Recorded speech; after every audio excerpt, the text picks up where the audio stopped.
Hey guys, this is Alan from Timber Build Design. Today we're talking about what do you need to get started in the woodworking game. And you don't have to have a lot to get started. I had a few tools. I was involved in construction, so I owned a few tools, but I had to buy quite a few more. But in the beginning, when you're just starting out, these are the tools that will get you rolling down the road. Then you'll add to it as you go. And first thing, you need a way to be able to cut the wood. This is a D-Walk brand. You can use any brand.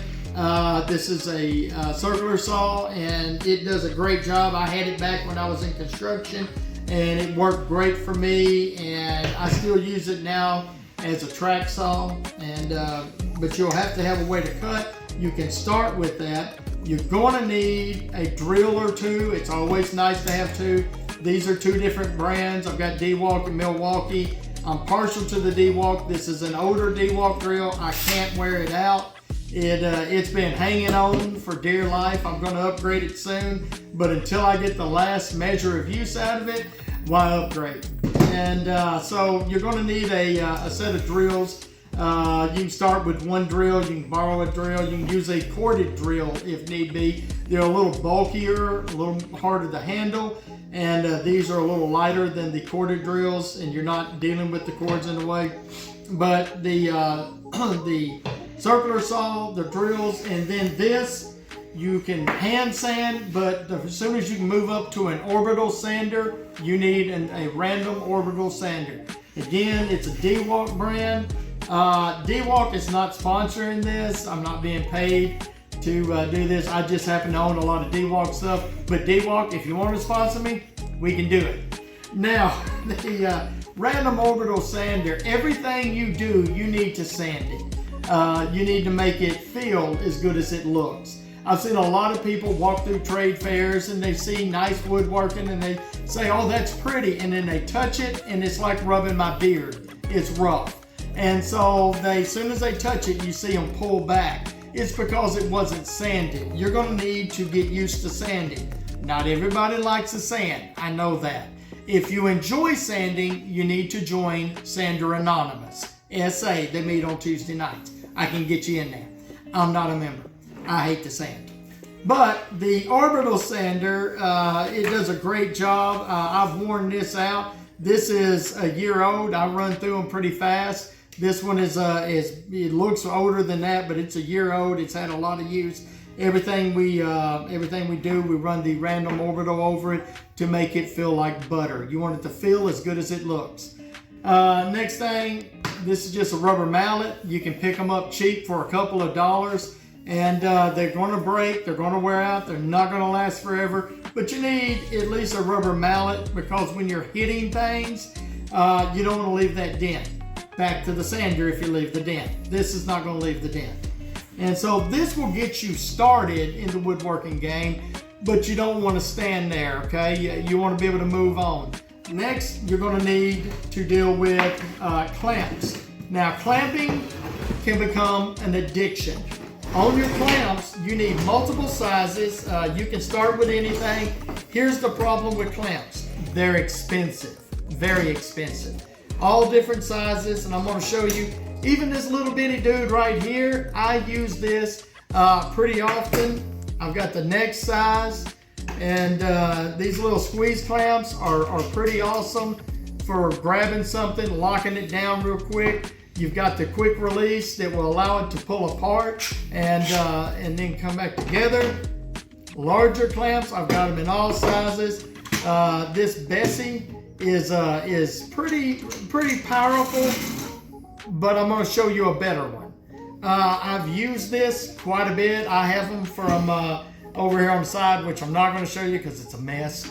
It's a real woodworking shop. We make a mess in here, and I've got them from 24 inches to 6 to 8 inches, or sorry, 6 to 8 feet long, and they are I started using them for glue ups to squeeze down, and but I found a better one. This here is even better, and it doesn't cost this much.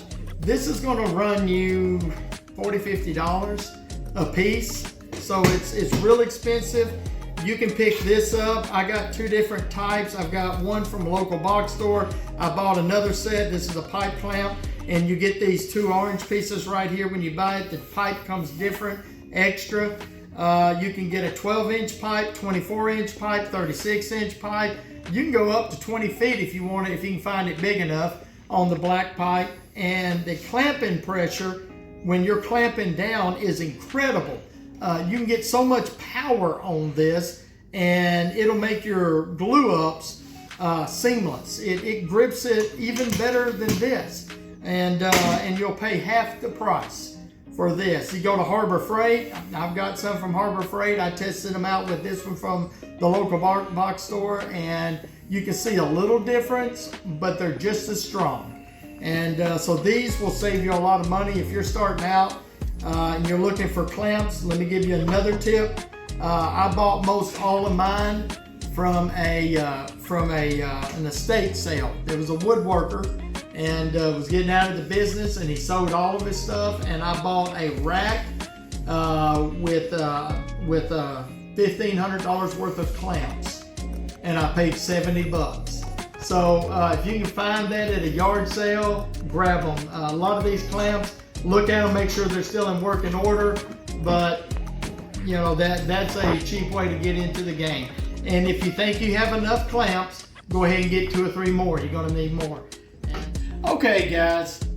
Like I said, you can start with those tools, but you're going to need to move up eventually.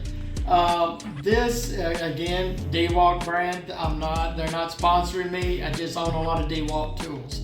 And this is a miter saw, and what it will allow you to do, you're cutting off your wood at length. I'm able to put a stop up to cut them at certain areas, but I can do my 45-degree cuts on this. It'll go all the way up to a 50-degree cut. Back here, I loosen it. I can lay it down and also come from this angle. It is not a slide. It doesn't pull forward. I went with this one because the more moving parts you have, the more they can come out of line, and they won't be perfectly lined up. This one, I checked it the other day. I've used it for a year. Didn't check it the whole time. I thought I better look at this again. It's still spot on, and we run wood through this all the time. Okay, we started out, and when I started in woodworking, I had several tools. One of my first purchases was a table saw. You're going to need one pretty quick. This is going to be the most used piece in your wood shop outside of the random orbital sander. You're going to use that all the time also. And you'll need a table saw. Now, I started with a smaller table saw in the beginning, and in a year I wore it out. You could hear the Baron screaming in it. And I put it through the test, and it wore out. I got maybe a year. I had to upgrade. So I know everybody wants the saw stop. That's where when you touch it with your finger, the brake throws and it shuts it down. And this here, while I was researching, this is the Laguna F1 Fusion, and it's a dynamite saw. If you don't want to spend the money for the saw stop, this is going to be about half your price, maybe even a little less than half. And the Laguna, it's got an excellent table to work on. It glides smoothly and locks down perfect. I check this pretty often to make sure I'm still straight. It's spot on. It's got a place to hold your push stick. It's got this huge, and I hip bump this quite a bit when I'm working by myself. I will reach up and hip bump it just to shut it off. It's large, and the safety on it, of course, you've got this to keep your hands free. You've got your catchers right back here to keep it from kicking back, which is great. If you haven't been hit with a kickback, you don't want to. I took a hit last summer from one. I had the protection off, and I caught it right here, and it will put you to your knees.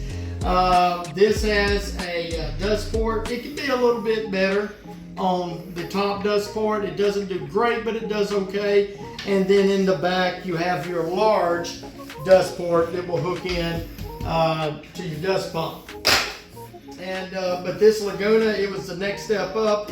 I've run 4x8 sheets on here. I have an outfeed table I put behind it when I do a large one like that, and it runs right through them when we're cutting cabinets, and it does a great job. It's not as expensive as the SawStop. Okay, this is a cheaper dust pump from Harbor Freight, and you're going to end up needing this pretty soon. You can use a shop vac. We found that we were emptying the shop vac 3 or 4 times a day, and we went to this, and you can see I'm full of sawdust right here. That's just from running through the tools. I've got 4 more bags full of sawdust sitting outside right now. This is a cheaper one from Harbor Freight, and it works fine. I plug it in right here at the top. I can turn it on and off when I need to. I keep the switch right beside me. It's hooked in to all my power tools. Now, the negative part about this, just, you know, it's inexpensive, but this microfiber bag, it will allow dust to leach out into the room. So you're going to need some safety equipment. And this right here, I know it is not pretty and nobody wants to, but if you want to protect your lungs and you want to live a little bit longer, you're going to end up wearing some dust equipment, especially in a small shop like I have. We work in here, and if it's bad weather and we can't raise the doors, it's pretty dusty. This is not pretty. No, it does not make my eyes pop with the colors, but you'll need you a good dust mask and safety protection. Protect your eyes. If you're out in the shop very long at all, you're going to get wood chips, splinters thrown at your eyes. If you wear contacts like I do, it feels like rocks under your contacts. So get you some eye protection. Get you a ventilator to help you breathe better. And you can start with very little. And try to find tools that are at a yard sale. Try to find tools that are at an estate sale. See if your granddaddy, your uncle, your brother, your dad, somebody will loan you some tools. They last a long time. It's hard. Most tools won't wear out quickly, so they're going to be around for a long time. And but you can start with anything, but you're going to have to start adding. And it doesn't matter where we start. It only matters where we finish. And at the end, we want to put out a quality product. And if you're interested in getting into woodworking, you're wanting to start building some things, especially if you're wanting to build larger things like cabinets and tables and custom pieces, you're going to have to move up fairly quick. And you can start with just a few pieces, but you're going to have to add as you go. And on this channel, we're here to help woodworkers to get started, to give tips, tricks, ways to get into the game. And reach out to me in a comment if there's something you want to talk about, if there's something I can help you to learn. Maybe you know something you can tell me. Maybe you know of a better dust pump that is cheaper out there, or a better clamp. But again, find things inexpensively. Don't go all in, dumping all of your money. The overhead, you've got to keep it low. So be slow about buying things. Make sure you get quality that will last you. Again, this is Alan from Timber Mill Design. Thank you for tuning in.